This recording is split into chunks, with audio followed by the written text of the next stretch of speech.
The date no 30th of July 2026.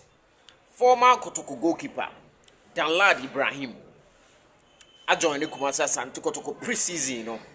Once I know actually me catch us say players no as if we me can am for taking it different Danlad eko on the Kotoko enyasem and then waba back after the contract with the Ethiopian coffee no Ethiopian coffee ebe na Danlad enya waba Kotoko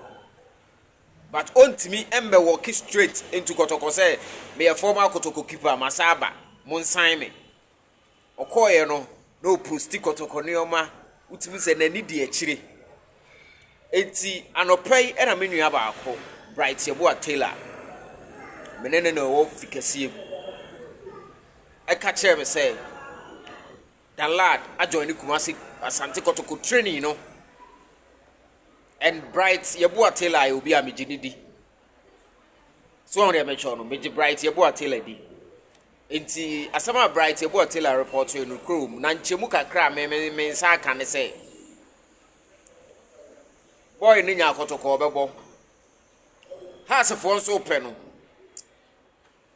enti Eric Tinkler no utibi fa player bia me hye ko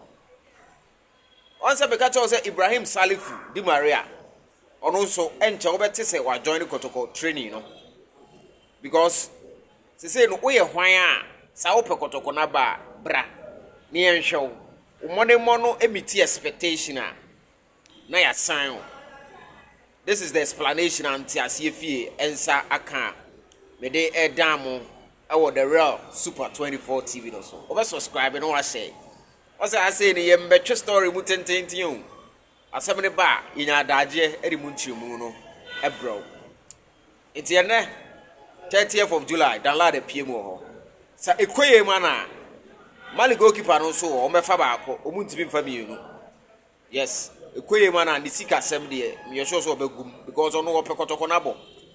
No. Matese has for so epe no. Because has for so on say Agbasino Matisse of South Africa koye trials bi Benjamin Asare so eden Saudi de akọ World Cup aba na obenya akọ so na mabesa ma another exclusive information me catch us say Friday Kotoko ebe free Kumasi pre-season ebe wie but information am inside can ewie ya ne say Kotoko panyifo no say place ni bi ye trials and o maka coach na tia say Kotoko pre-season aye ne pajo ni adakoja ache no ya extend no for 1 week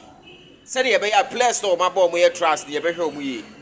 enti Kotoko ebe free Kumasi next week 6th of August I don't information am and yet this week ebe next week I don't information am say okay dini na azan habza bit my friend blog man